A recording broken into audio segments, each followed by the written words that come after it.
Hand digging a Christmas tree. And we don't really dig a lot of Christmas trees out, but we do dig many of them every year. And the reason why people like to have us dig Christmas trees for them is that they can plant the tree after Christmas. So the tree is not cut and then they don't feel like they wasted a tree. So the first thing we do when we dig a tree is that we have to remove all the branches out of the ground, and we do that by tying string onto the tree and then wrapping it up. Whenever you wrap up a tree, we always stress that you should try to tie the main part of the string, the first beginning part, onto the trunk of the tree and not onto the branch. The reason you want to do it onto the trunk is that when you tie up the branches and then the string is tied to a branch, that branch will gain a memory of being twisted around the tree. So we tie it to the center of the tree to avoid making memories on branches. And you'll definitely notice that when you get back to your house, that if there's a memory on a branch, the branch just won't look right. After we tie it up, we grab a handy dandy shovel and we start removing the grass around the tree. There's two reasons to remove the grass. First one is that the top a little bit, there's not a lot of roots there, it's just extra dirt. So we just want to remove that so when we dig the tree out, there's a lot less weight. Secondly, we do that is that we remove a lot of, like, we put a little taper onto the tree. The soil is tapered away from the center of the tree. It'll aid us when we start digging or trenching out the second part of it. So we just go around removing the dirt. If we see any like little shrubs or any grass clumps, we usually get rid of that fairly well. After we remove the grass, we grab the king spade. This is the main digging shovel, and we start trenching around the tree. It may seem like a lot of work, and a lot of people do like to shortcut it, but the reason we like to trench around the tree is so that when we eventually pop the tree out of the ground using the shovel, you're not prying against the side of the tree ball, you're prying from the bottom up. And the reason that's important is that if you pry from the side, the soil tends to crumble and break. When you pry from the bottom, the ball usually comes out in one piece. If the ball breaks, then a lot of the roots and the small root hairs break off of the tree, and it makes it much less viable of a plant once you try to plant it in the ground. Everybody does the digging a little bit different. And when I was little, I was taught many different ways of doing it from different crews that we'd hired to go and hand dig trees. The one way I like to do it is I like the one day that we had a bunch of Irish guys come in. They were hand digging trees for my dad, and they taught me this style. But everywhere you go and everybody you talk to has a little bit different style of digging trees. So I always call this the Irishman's digging style because that's who I learned it from. When we dig out the tree, we always start a little bit bigger of a ball than what you need. Then you work taking extra soil around until you get to the right size tree ball. Once it's about the right size tree ball, we start making another taper, making the tree ball from where the top of the ball is down to where the base is, a little bit of taper going inward, and that helps keep the ball a little bit more together as well. I like to do that too, is that also when we dig it out of the ground and we wrap it, the string that we put on it usually holds a little bit better and makes it a little bit tighter. When we have people go dig trees with machines, they always have a taper to it as well, so it makes it more uniform when you go to the nursery and buy the tree out. Every now and then you'll find a root that sticks out that's just a little bit bigger than you want to cut with the shovel. Do try to use pruners to cut those so you make a nice clean cut with it. If you have a real sharp shovel, you can go through it, but too big of a root, you never get a really nice cut on it. So do have some sort of ways of pruning large roots so that you don't make major injuries that don't heal over time. So as we get closer to getting the tree ball to the final form, we do a little bit of tiny little cuts downward, and we make a nice little groove down the base as deep as we're going to trench out.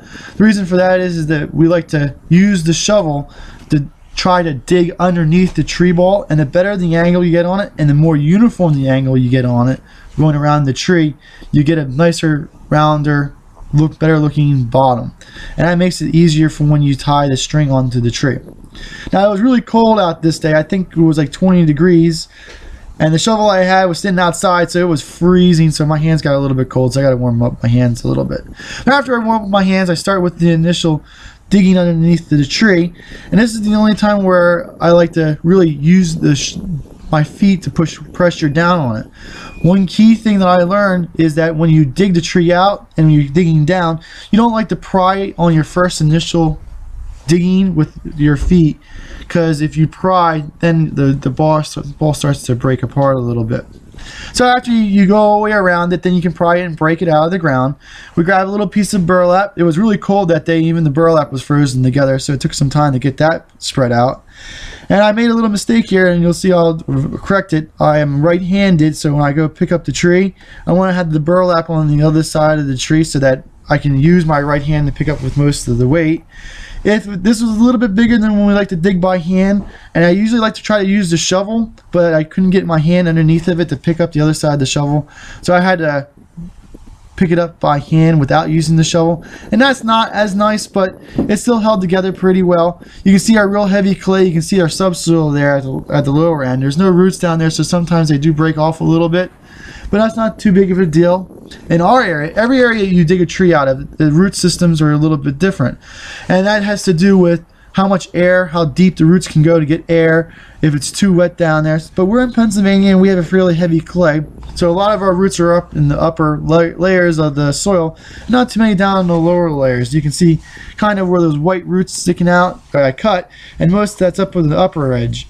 So now I take the burlap and I wrap it around it. I grabbed a little bit bigger piece of burlap than I need, but it's always better to have too big of a piece than too small of a piece. You have too small of a piece, it's hard to cover the whole thing, but if you have too big of a piece, you can just wrap it around.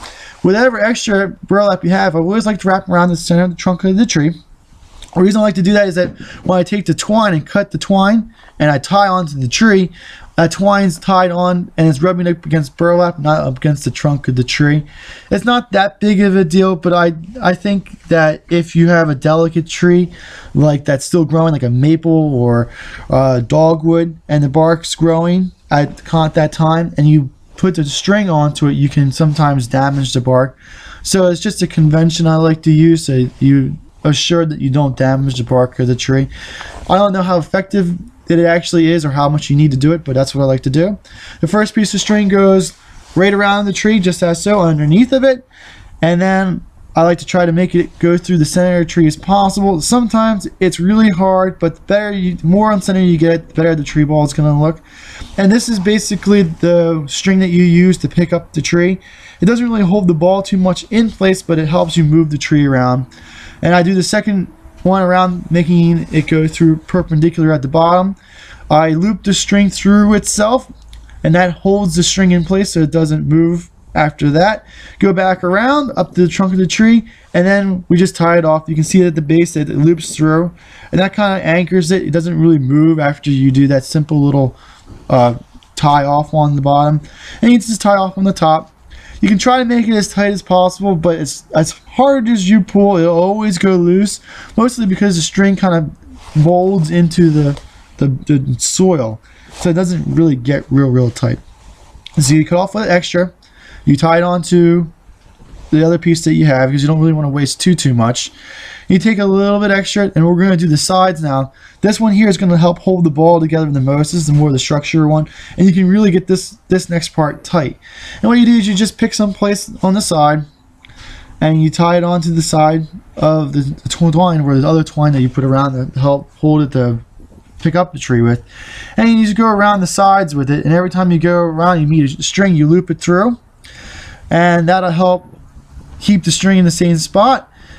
And there's 4 pieces of string you have to tie onto, so there's actually 5 times you have to go around. And after you get all the way around, you pull as tight as you can, and really tighten it down. You tie off a simple little knot, you cut off the extra, and then you have yourself a tree. And that's basically the kind of tree that you'd like to see. Every place you go does it a little bit different, but that's how I do it. Thank you. Thank you for visiting Highland Hill Farm in Bucks County, PA.